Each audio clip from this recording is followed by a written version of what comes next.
Blessed love and blessings way up. Errol Spence Jr. He made his first public appearance and public interview on the Jamel Charlo Tony Harrison rematch this weekend, and I want to talk about it.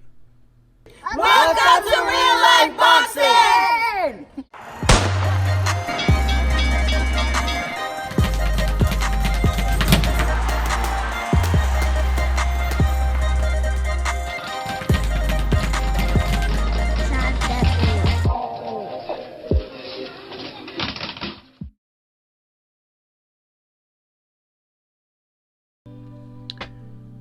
Blessed love and blessed day, oh boxing world, boxing nation, fighting world, fight nation. It's Coach Fire and this is Real Life Boxing. As I said, Errol Spence Jr., he made his first public appearance and first interview on national TV since his accident on the Jamel Charlo Tony Harrison rematch broadcast this weekend. But before we get into it, I'm going to ask you guys to smash up on that like button, hit the subscribe button and the bell icon so you can be notified when all content is being uploaded on the channel of Real Life Boxing. Let's talk about it. Of course, it was Brian Kenny who interviewed Errol Spence Jr. A lot of people are saying they didn't like the interview. They feel like Brian Kenny was disrespectful and so forth. We're gonna talk about all that. My opinion, I think that the interview was good for what it was worth. You know what I'm saying? It's not like we all been sitting here waiting to see from Errol Spence, waiting to hear from Errol Spence, and the only thing that we've been able to hear is his laughing on Instagram or whatever on Snapchat. You know what I'm saying? We haven't really been able to hear much from Errol Spence Jr. So I think that the interview was pretty good for what it was worth. You know what I'm saying? I feel like Brian Kenny asked him the questions that, you know, we all wanted to, you know, pretty much basic questions when he's coming back. Asked him about the accident and whatnot. You know what I'm saying? But I do think that it should have been like a sit down interview that should have been maybe rehearsed. They should have went over the questions that was going to be asked and how Errol Spence can answer them. But I felt like for the situation, for the incident being as bad as it was, well, the accident being as bad as it was, but Errol, you know, surviving the way he did, I think that also with him had just coming off of unifying champions, him being, you know, supposedly a PBC star, well, a PBC star in the making, I think that they should have done like a sit down interview, you know what I mean, a more rehearsed interview, a more intimate interview, you know, rather than just doing it in the arena, you know, right off top of the head, you know, right on site. But with that being said, you know, who knows? Maybe they tried to do an interview like that. Maybe they wanted to do an interview like that. And maybe Errol Spence couldn't, you know, wasn't available to do an interview like that. You know what I'm saying? In the time period that they had, maybe Errol just wasn't available. So you never know. You know what I'm saying? I felt like it was kind of weird that they just did it on the fly like that. And you could tell that it wasn't rehearsed. It wasn't pre-recorded or anything. It was just right on the fly. With that being said, I feel like Errol Spence did a really good job answering the questions that was being asked. To Brian Kenny's defense, a lot of people are saying that he brought up the DWI charge. He didn't bring up the charge. Errol Spence actually brought up the charge. Brian Kenny asked him what he remembers about the accident right after they watched it. They showed a clip of the accident and they watched it, and Brian Kenny asks him if he remembers, you know, anything about the accident, and Errol Spence said no, but he can't really talk about it because there's still pending charges. So Errol Spence is the one who actually brought up the legal stuff first. He brought up the pending charges and stuff like that. Brian Kenny didn't mention that until after Errol Spence brought up the fact that he couldn't really say much about it because of the pending charges. And then Brian Kenny brought up the DUI charges, or DWI, whatever you want to call it.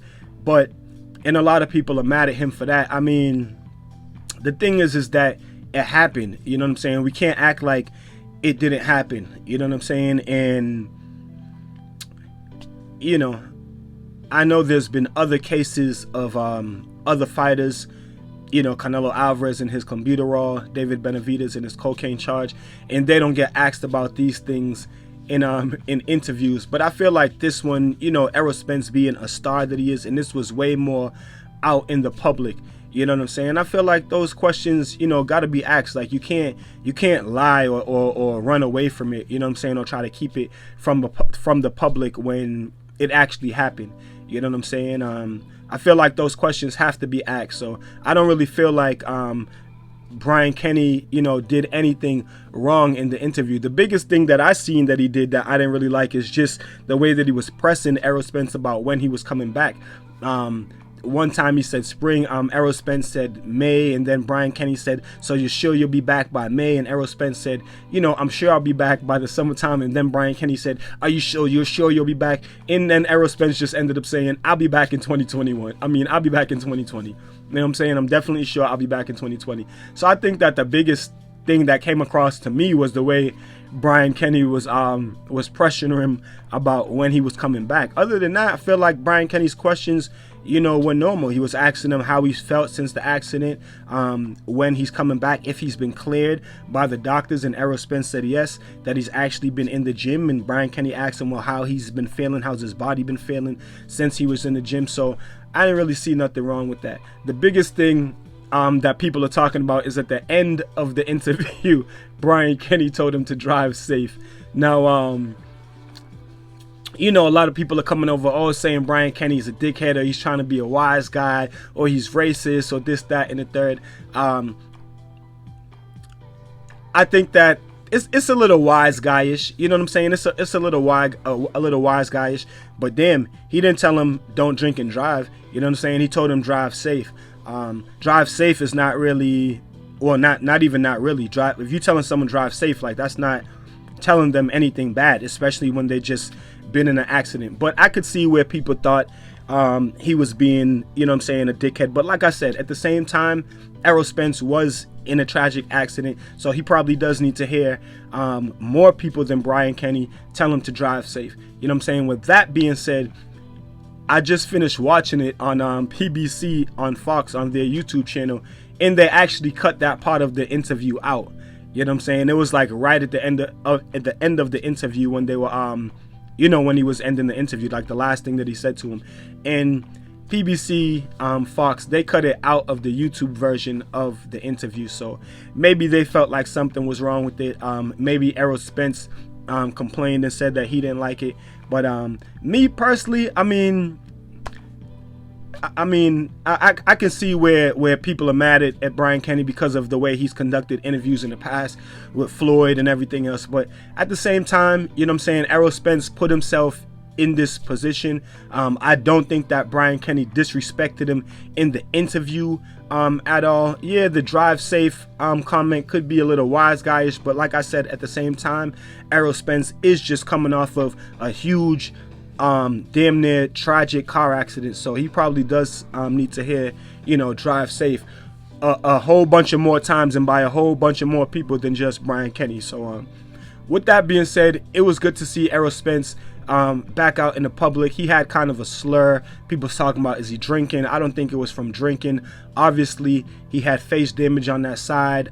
If you have you know, read about the accident, you know that he had some teeth damage, so he may have had teeth replaced and you know, stuff like that. So obviously you can tell that his mouth is still recovering because he's talking kind of slurred. But either way, it was good to see the champ you know, back out in public. Good to see him on TV, good to see him talking and back in good spirits. He said he's coming back in 2020. You guys tell me what y'all think about it in the comment section. Tell me what y'all think about the interview itself, if it was disrespectful or not. I'd love to hear what you guys got to say in the comment section. Until then, you guys keep fighting your fight and protect yourself at all times. Peace and one love.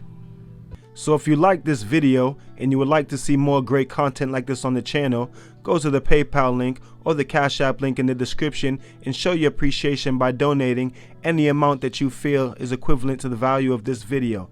Thanks for watching. Thanks for the support. This is Real Life Boxing.